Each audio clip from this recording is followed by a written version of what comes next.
Gerald Armand Gallego, July 19, 1946, July 18, 2002, and Charlene Adele Williams Gallego, born October 10, 1956, are two American serial killers who terrorized Sacramento, California between 1978 and 1980.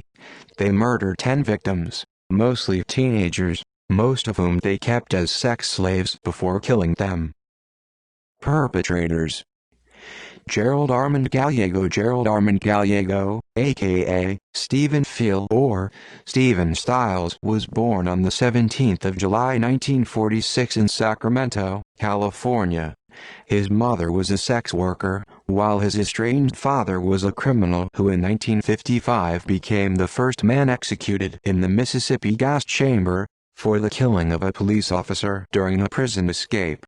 Gallego began his criminal career at age 13, when he sexually abused a 6-year-old girl. He had 23 arrests and served time after being convicted of robbery prior to his murder spree. Gallego worked as a bartender and truck driver. He was married a total of 7 times, including 2 marriages to the same woman. He was still married to a previous wife when he married Charlene Williams. Charlene Adele Williams Gallego. Charlene Adele Gallego was born on the 10th of October 1956 in Stockton, California. She was a smart, shy child from a supportive home. The trajectory of her life began to change when, as a young adult, she started using drugs and alcohol. She was married twice before meeting Gallego. Victims: Rhonda Scheffler and Kippy Vaught. On the 11th of September 1978, 2 teenagers, 17-year-old Rhonda Scheffler and 16-year-old Kippy Vaught, disappeared from a mall in Sacramento. Charlene lured them to a nearby van, leading to their abduction by the couple. Gerald used a handgun to threaten the girls and tied them up. They drove to Baxter, where Gerald raped and then executed the girls, each with a single shot to the back of their heads. Brenda Judd and Sandra Colley. On the 24th of June 1979, 14-year-old Brenda Judd and 13-year-old Sandra Colley were abducted from the Washoe County Fair in Reno, Nevada. Charlene later testified that Gerald beat the girls to death with a shovel or hammer. Their remains were not found and identified until 20 years later. Stacey Ann Redican and Karen Shipman Twiggs. Similarly, on the 24th of April 1980, Stacey Ann Redican and Karen Shipman Twiggs, both 17, went missing from a Sacramento mall. They were found in July, sexually abused and bludgeoned to death. Linda Teresa Aguilar. While hitchhiking on June 6, 1980, 21-year-old Linda Teresa Aguilar, who was pregnant, was abducted, murdered with a blunt object, and buried in a shallow grave outside of Gold Beach, Oregon. She is buried in the Vineland Cemetery in Clarkston, Washington.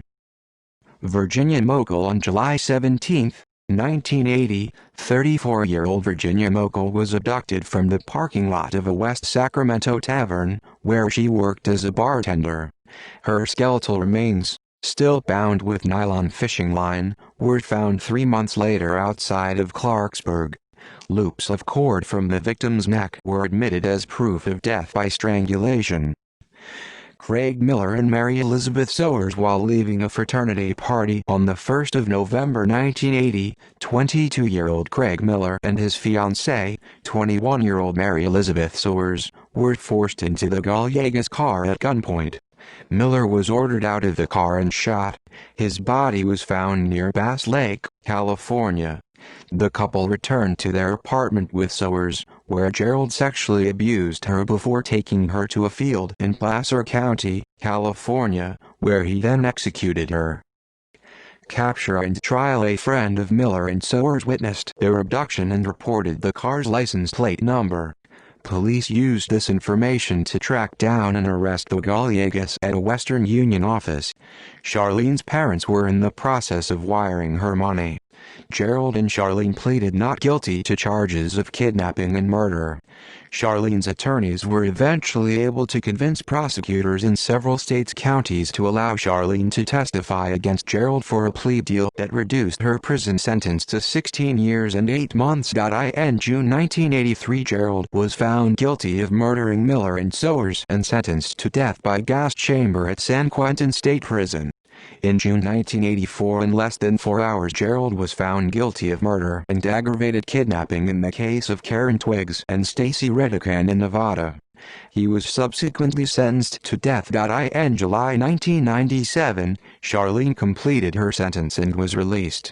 While in prison, she extensively studied psychology, business and Icelandic literature.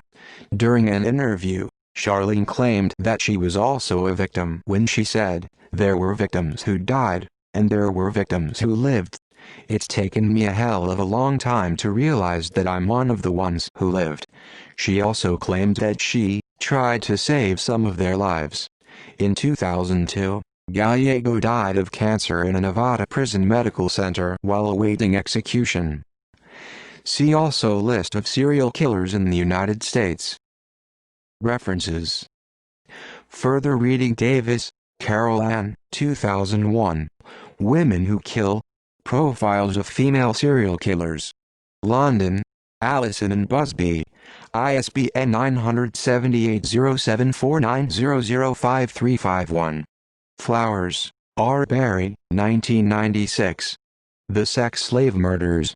New York, St. Martin's Press. ISBN 978-14611911001. Biondi, Ray, Hackox, Walter, 1988. All His Father's Sins.